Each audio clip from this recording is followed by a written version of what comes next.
Aloha. Welcome to Abe Lee Seminars sessions. Today, we're going to talk about a topic that's not really pleasant, but it happens in America and in Hawaii. It's called a judicial foreclosure or a non-judicial foreclosure, also called power sale foreclosure. So let me set the scenario up for you. Let's say I borrowed money from a bank and I signed a 30-year mortgage and I'm making monthly payments and I've been doing pretty good, but I get into health issues, I lose my job, I get divorced or whatever happens, and I can't make my mortgage payments. So the first month or second month that I'm behind on my payments, the bank collection department will call me and says, Mr. Lee, you didn't make payments this month. When are you going to pay? And so I give the collector my sob story. I lost my job, I have cancer, my wife's divorcing me, whatever, right? But the collector will say, I'm so sorry, but you need to pay. So I say, I can't. So I hang up. Next month, the collector will call me again. And I have the same story. By the third month, the collector will then tell the supervisor of the collection department, hey, Abe Lee's not paying. So what are you going to do? So the manager will then go to the vice president of collection and say, Abe Lee's behind on his payments. What do you want to do? Remember in the mortgage document, in a previous video, we said that they can go through a judicial foreclosure or non-judicial foreclosure. So in a judicial foreclosure, the bank is going to contact their favorite law firm and say, hey, file a judicial foreclosure process against Abe. So the lender's attorney will then go to court and file a petition to foreclose on me. Then the court system will then hire or appoint a commissioner, a trustee, to sell the property. And there's commissioners that are appointed by the courts, and they're self-independent contractors that work for the state to do foreclosure auctions. So let's say ABC commissioner calls me up. They're appointed to do the foreclosure on me.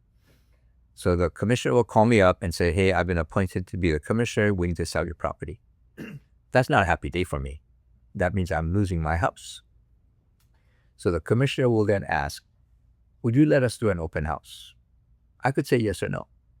But let's say I do. Then for 2 or 3 weeks, there's going to be newspaper notices saying foreclosure, open house, and auction. And you see those legal notices in the papers. So there's an auction, like an open house, 2 or 3 weeks in a row, and then there's going to be an auction at the courthouse steps. And every county has a courthouse where they do the auctions. So in Honolulu, it's on a corner of Punch Bowl and Halekawila, out in the open courtyard, and they'll have the auction. So the appointed day, we've had the open houses, then we'll have the auction. The commissioner will then say to the people that are coming around for that particular property, my property, commissioner will say, the auction is for this property located at such and such address. And is there anyone that wants to bid? So whoever wants to bid will then say, I want to bid, and they have to bring in 10% of the anticipated purchase price. So let's say they're going to bid $800,000. They have to have $80,000 in a cashier's check and show it to the commissioner, and they're allowed to bid. So if you don't have money, you can't bid. Some people might bring $60,000 because they think they're going to get a steal. Other people will get $100,000 because they want to bid $1 million. But whatever it is that they're going to bid, they have to put in 10% in a cashier's check and show it to the commissioner. So only those that show proof of funds can bid. So the commissioner will then open the bidding and say, hey, what's the opening bid? And go on and on and on until it at a certain point, and the commissioner says, okay, bidding has stopped. Is there anyone else that wants to bid? And they stop it. And let's say it's at $800,000. That whoever bid the highest amount to $800,000 will then win first round. And there's one more round. And that other round is there's a court confirmation hearing a month or two later after the auction date. So the commissioner will go to court and say, to the clerk of the judge that supervises the sale of the foreclosed properties. We got a bid for $800,000. Here's $80,000. When can we get a court date for the court confirmation hearing? So let's say it's a month or two later.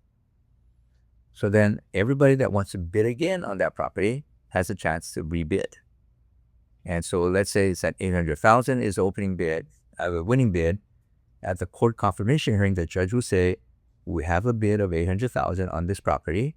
Is there anyone else that wants a bid higher? And let's say there's a few people raise their hand, and they go out in the hallway with the commissioner, and you have to show the commissioner a check for $800,000 plus 5% higher. So that would be $840,000. So you have to have a check for $84,000 to bid on the next go around. So let's say the bidding goes up to $900,000. So whoever brought in a check for $90,000, they win. Now the court confirmation hearing is finished, and it's up to the buyer now to make sure that they can come up with the rest of the money, and it's not subject to financing. It's not subject to inspections. They get no disclosures. It's straight sale, usually cash. Or they have to have enough money from the bank they can close on time. So that's called the judicial foreclosure process. The commissioner will sign the deed over to the buyer, and they have what they call limited warranty deed that they give. So that's judicial foreclosure. It goes through the process of going through the court system, having an auction, having a court confirmation hearing, and then the sale is finally made.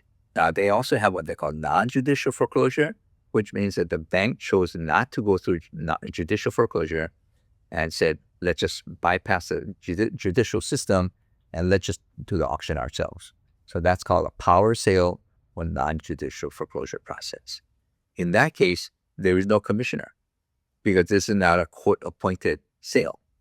So the bank attorney usually will send a letter of default to me with a certified letter saying you're being foreclosed on a non-judicial foreclosure according to the mortgage documents you signed. So now the attorney or bank employee will then do the auction. Now, will there be an open house? I've been told by most lenders that they don't do open houses for non-judicial foreclosures. So if someone wants to bid on that property, how will they know how to bid? Because they never saw the inside. And typically, I've been told by the bank employees that the bank will usually win the bid back. And then they'll then hire the realtor to put in the multiple listing service and sell it through their normal marketing channels. But let's say someone does want to bid and they're gutsy, they didn't want to see the property, they didn't see the inside, they don't know what the condition is like, but they'll bid.